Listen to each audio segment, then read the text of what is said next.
I have helped hundreds of clients become amazing communicators, getting them results in their careers, their businesses, their relationships, romantic partnerships, you name it. Being really good at communication and strengthening your relationships is foundational to the life that you're looking for.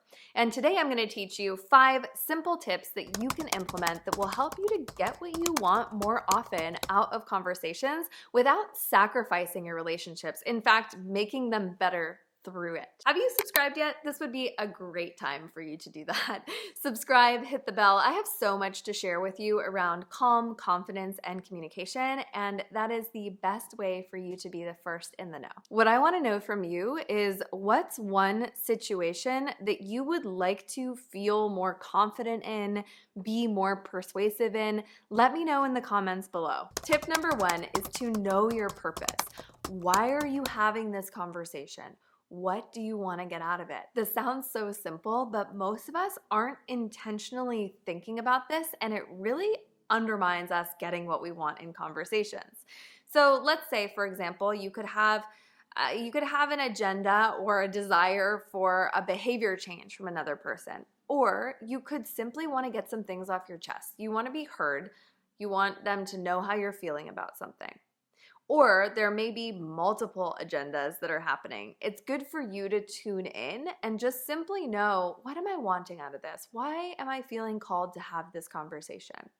Now, let's say, for example, you want that behavior change. Someone did something that upset you, or they made you mad in some kind of way, and you don't want them to do that thing again.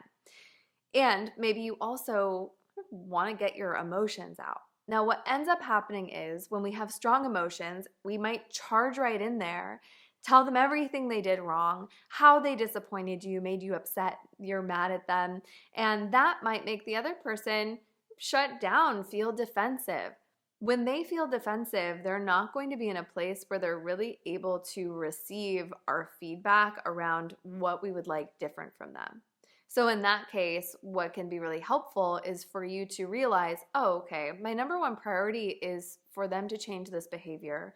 And maybe I can process some of these emotions, get it out on my own, journal it out, whatever's going to help you. And then have that conversation from a place that's going to be a lot more productive so that you can really get what you want out of the conversation. Tip number 2 is for you to anticipate what the other person might want to get out of the conversation. What do they value? What do they desire? Most people are skipping this step most of the time, and if you just think about this for even a moment before you go into a conversation, you are going to have so much more success in getting what you want in your conversations. If you've ever watched the show Shark Tank, you know that it's a show about entrepreneurs who are pitching their businesses and their products to billionaire investors. Their hope in going on the show is that they will receive investment as well as exposure and maybe support from the sharks on the show. Now, something that so many entrepreneurs forget when they go on the show, or they don't prioritize in the conversation, is what those sharks really want. Sure, some of them like certain products more than others, they value different things, but ultimately, they want a return on their investment. And in order for you to get what you want out of that situation, as an entrepreneur who's pitching, you want to make sure that you are communicating to them how they are going to make that money back on their investment, how they're going to grow their finances through that investment. That is one of the number 1 things to prioritize in the conversation. And also, really great entrepreneurs on that show will not only be really clear in sharing that information, but they'll also know the other things that the different sharks value. They know that some of them are more into apparel and others of them are more into sports-related things, and they'll cater to those different things as well in order for them to really get what they want. So for you, in a regular everyday conversation, simply knowing where the other person is coming from and what they care about can help you to tailor the conversation so that you can get what you want out of it. When you implement the tips in this video, even just a single tip from this video, your conversations will change, your relationships will change, and this is just the tip of the iceberg as far as what I have to share with you. Be sure that you're subscribed, of course, here, but also if you want even more resources, if you want to get all of the goodies that I'm giving away, invites to events, things that I have coming up, join my email community. That's where I share the most of everything, and it's the first place I share things. You can join that by either clicking here, or you can join, there's a link in the description below, and I can't wait to share more with you. Number 3. Get consent, and timing is everything. Former President Clinton would not have an important conversation with someone unless they both had recently eaten, which is probably a really good tip to have in general, to not have hard conversations on an empty stomach. But for right now, what we're talking about is just the timing of the conversation. It may not be a good time for the other person to have a conversation with you about this thing, and you might not even know. So you want to check in with them first. And that could look like, hey, there's something I really wanted to talk to you that's important to me. Do you have 20 minutes to chat right now? Do you have 10 minutes to chat right now? Whatever it might be. And then listen, give them the option. They may have a call that they're about to rush off to. They might have to use the bathroom. They might have a number of different things going on that you might, maybe they just had a hard conversation with someone else. They just received bad news. Give them an opportunity to let you know if it's not a good time, but that doesn't mean that you just let it go. You can even in that moment ask them, oh, when would be a better time? Can we talk about it later this evening? Can we talk about it tomorrow? Get their consent to have the conversation so that you both are in a place where you're able to be focused and pay attention to one another, and that's going to help you to have a more productive conversation. Tip number 4, lead with curiosity. It is so natural for us to want to just get to yes and move on. Like, let's get out of this conversation. They said yes, let's move on.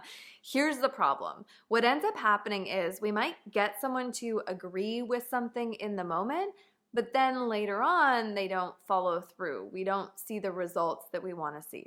That's why you want to make sure that you get ahead of that by getting all of the cards out on the table in this conversation. That's going to mitigate the risk of the thing that you want not happening in the future, you having to have this conversation again after you put in all this effort this time. And this comes up in so many different areas of our lives. It comes up for some people when they want their spouse to take on more of the domestic duties, the chores. It comes up with other people when they have a client that says yes in the moment, but then they end up backing out later. If you want to make sure that you have clients that actually stick around, you have partners that actually take on the chores you want them to take on, you have to really get curious about what's happening in the moment in that conversation. If you're hearing yes, but it looks like a no, or you don't quite believe them, gently but curiously see what's happening in that moment. What's the resistance? What might stop this from happening in the way that you want it to? Get ahead of it. Tip number 5 is to really support yourself through this process. So going into the conversation, taking care of yourself, making sure that you feel calm and grounded, make sure you're fed, make sure that you take a moment to take a couple deep breaths, ground yourself, do a meditation, whatever works for you. I have more tips and I have a stress reduction video I can link, but do those things so that you can walk into the conversation with your best foot forward. And then on the other end, like how we started this video, sometimes it's easy to beat yourself up after a conversation that doesn't go well.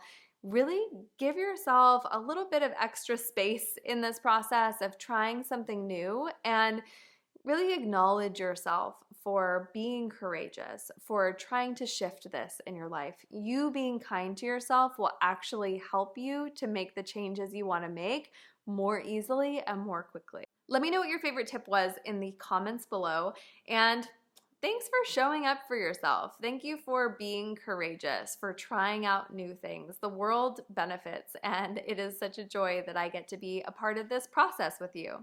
For more videos, make sure you're subscribed, hit the notification bell, and I will see you in the next video.